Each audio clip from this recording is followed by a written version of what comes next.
Rail is $2 billion above cost shown in the ORTP 2030, giving transit 75% of the total transportation budget. To undo which highway projects? Do potholes ever get fixed, or will the bus system be cannibalized? Traffic being at LOSF already, going from today's 6% to 31% overcapacity by 2030 is unacceptable. The alternative analysis reflects a defeatist attitude, purposely letting traffic get worse, spending billions in the process, making taxpayers poorer. It lacks a winnable strategy.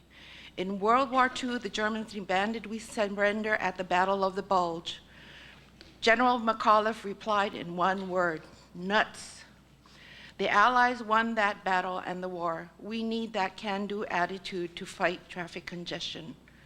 Quoting U.S. Transportation Secretary Norman Mineta, congestion results from poor policy choices and a failure to separate solutions that are effective from those that are not. Thank you. Chair Dela Cruz and members of the council, I'm David Rolfe, representing the Hawaii New Car Dealers, HADA. We're in favor of a managed fixed guideway that can accommodate smooth-flowing sky buses and toll-paying vehicles. Hawaii dealers have a problem with seeing us spend $4 to $6 billion for the same thing that Salt Lake City, Utah got for $320 million. Their proposed rail system here, the one we have here, is so pricey because it must run overhead, not at grade as in Utah. A better solution for Oahu would be reversible hot lanes, which smoothly move trucks, cars, and buses, and which could be built quickly with public-private partnership money. Had a respectfully request that you amend Bill 79 to allow time to address the traffic congestion issue, and we applaud what you've done to allow public input like this. No testifier to date has indicated that rail will solve Oahu's traffic problem. Hot lanes, on the other hand, will solve the traffic problem. Rail primarily serves to direct land development. What are we doing today? Helping people who are snarled in traffic or developing land. We do appreciate what you've done. It's a tough decision. Thank you very much. All the points that rail supporters bring up can be better solved by a busway with hot lanes, which would provide effective transportation, it would create construction jobs, it would enable TOD along the route, and your route selection problems go away with the busway because buses have many-to-many service. They pick up in the community, then drive onto an elevated fixed guideway, proceeding on non-stop express service to a variety of destinations. The passenger stays on the vehicle and then has an express route, which hasn't been emphasized enough in the comparison of rail versus bus. Non-stop route, the rail makes 30 stops going to UH. The bus could make no stops going to UH. And same for the Salt Lake situation. It's another case in point where you have competing demands for the service, and they can both be satisfied if it's a busway. You can have a good solid ramp from Salt Lake connecting right onto your fixed guideway, no transfer vehicle, straight to your destination. Now, finally, there have been few, if any, people speaking against a busway, while many are opposed to rail. So if you want to develop a community consensus on this divisive issue, then please put buses on the fixed guideway. The hot lane plan offers more flexibility to commuters and to the community in general, and the cost is manageable. Council is trying to fit a hexagon into a round hole, and consequently, we're heading for a train wreck.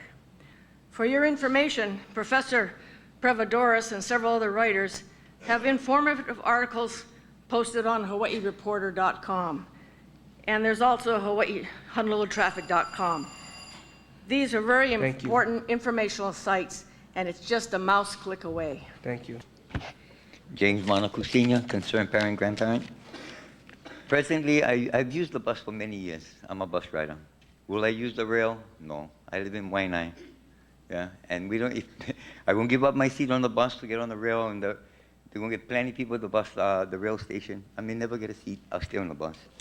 Anyway, we have like I said, we have the #1 bus service in the nation. But the problem with that is that they're not upkeeping it. And like the other previous gentleman from Waikiki, they took away 3 lines from us. Yeah? So it's not really helping. My question is, are we building this rail system for the university kids? University, or are we building it to help ease the congestion that is coming out of Eva Beach and Central Oahu? I'm not sure. I'm really concerned about that. Thank you for this 1 minute. Members, any questions? Good afternoon. My name is James Tokishi, and I am a junior at UH Manoa. I oppose Bill 79 due to both rail's high cost and its lack of overall mobility. Simply looking at the $6 billion price tag means that the rail project has a cost of about $6,000 per person on Oahu and will continue to require additional tens of millions each year for maintenance and operations. Maybe you have that kind of money, but I do not, nor does it seem like I will in the near future. Second, rail simply would not give me the mobility I need to get where I need to go. If an express bus option is chosen over rail, however, then the system becomes much more flexible, allowing buses to serve the community, then get on the express road and zoom along to another area far faster than the rail system ever could. My activities take me to Ewa, Mililani, Waikiki, the North Shore, Kailua, and the list just keeps growing. Buses, either on or off an express route, can serve all of these needs, but rail cannot serve more than one or two. Thank you. No one's looking at it from the actual commuter's point of view. There's a lot of talk about development and this and that. But from the commuter's point of view, if you compare apples to apples, hot lanes and rail, hot lanes wins every time. It's faster, carries more people, it gets you where you want to go, it gets people off the freeway, and rail just doesn't. So eventually, as we're going down this road together, and we're learning more about what is the right technology, and we're talking about guideways, let's look at apples to apples and ask people. I heard a lot of people say they want rail, but they also want relief of traffic congestion. That doesn't work. Let's ask people apples to apples. Here's the rail, and here's the hot lanes. Which do you prefer? And give them real timetables. That's my point. Thank you very much. Council members, Michael Etchie. It scares me a lot when the more we discuss rail, the more problems seems to come up. The yellow route, the green route, Waianae, Ewa, Kapolei, a spur here, a spur there. Too many problems based on the assumption that rail will relieve congestion. Rail will not relieve congestion. Remember these facts. Nationwide, rail takes only 2% of all riders, only 2%. So even if rail comes to Ewa or Kapolei or Waianae, people will still use their automobiles, the best form of transportation that was ever built. They will not use rail. Second point, the cost of rail went up 50% from $2.6 billion last year to now it's $3.6 billion, up to $4.8 billion. It's unaffordable. We cannot afford rail. So we need solutions that will work. You need to choose a solution that, number one, will be affordable. Good afternoon, council members. I'm Michelle Matson. Both the Waikiki Area Residents Association and the Waikiki Neighborhood Board have taken strong positions opposing an elevated spur in Waikiki. 3 newspaper polls have demonstrated that 55% of Oahu citizens oppose a fixed rail alternative. A managed fixed guideway is the sound fiscal and planning solution. Sound planning principles, cost benefits, and tax burdens must be considered. The managed bus guideway will take less time to construct and will relieve traffic congestion faster and more effectively with greater speeds and fewer stops. The alternatives analysis is fatally flawed and it must be done over. The first fatal flaw is the total absence of evaluation of major protected sites along the waterfront route. Aloha Tower, Irwin Park, the Dillingham Transportation Building, and Mother Waldron Park in Kaka'ako. The environmental report makes no mention of these at all, although these sites were to be legally considered in the alternatives analysis. If the Honolulu waterfront is impacted by the fatal mistake of an elevated guideway, the visual character and the vital integrity of the centerpiece of downtown will be lost. The second fatal flaw is the astronomical cost of this proposal. Can you summarize, Ms. Matson? In summary, please think long and hard about the step you are about to take and the legacy you will leave behind. Your legacy can be the beginning of the right solution for Honolulu's people and sense of place, or you can remain trapped in past mistakes with the railroad tax to hell. Thank you. Good afternoon, council members. My name is Miles Kahaloa. I'm opposed to rail transit because it has the potential to bankrupt our city. There is a gap in funding between the projected revenues and the total construction costs for the 28-mile route, Kapolei to UH Manoa, of $4.6 billion. With the Federal Transit Administration providing approximately $500,000 and rail tax revenues amounting in the hundreds of millions, that gap is certainly a huge one. In a letter dated 12/19/06 and posted on the website www.honolulutraffic.com, Cliff Slater states that the total shortfall is likely to be $3.8 billion. Again, that's $3.8 billion. Where is the money going to come from to make up this gap? The only answer would probably be taxes, taxes, and more taxes. Yesterday's Honolulu Star Bulletin editorial stated that property taxes will increase an average of 15.1% in the coming year, 2007. We certainly should expect more increase in property taxes to come. This is going to impact the poor and middle-class taxpayers on this island, perhaps the very people projected to ride on this rail system. Please summarize, Mr. Kahaloa. I'm yet to be convinced by anyone that we can afford this rail project. I am convinced, however, that other options as stated in the alternatives analysis are affordable, but have been tossed aside to favor special interests.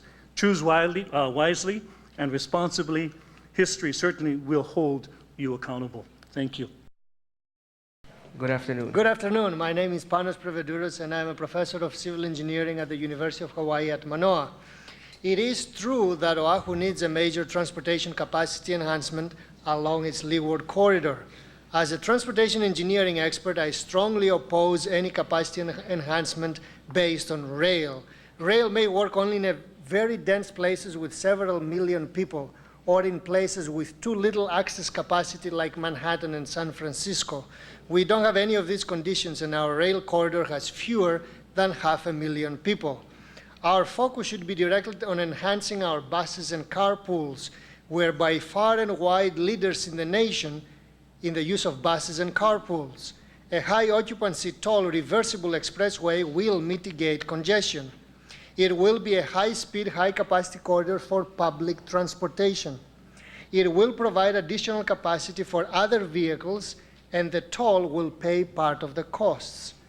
Along with the construction of underpasses and special bypasses or slip lanes for buses, the hot highway will be a major long-term job generator for engineers, computer specialists, and field crews. I only need 5 more seconds. Thank you. Hotway is an all-American solution and is strongly supported by the federal government. Thank you. Thank you. Members, any questions? Councilmember Marshall.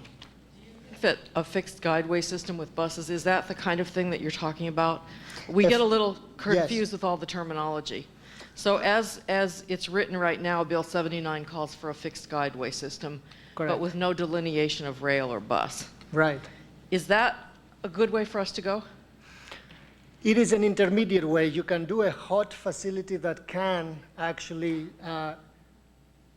help buses by being fixed buses, but I don't see why it is so wise to have a completely fixed guideway for buses while you could have it a win-win situation to have extra room for other vehicles such as vans and carpools. However, if you really insist about it, a fixed guideway for buses is far more flexible than rail, because express buses will be faster, and then they will continue directly on the streets to distribute their loads, therefore requiring far fewer transfers. So it would make it particularly useful for long-haul trips and for the elderly and the handicapped who really cannot deal with transfers. Thank you very much. You're welcome.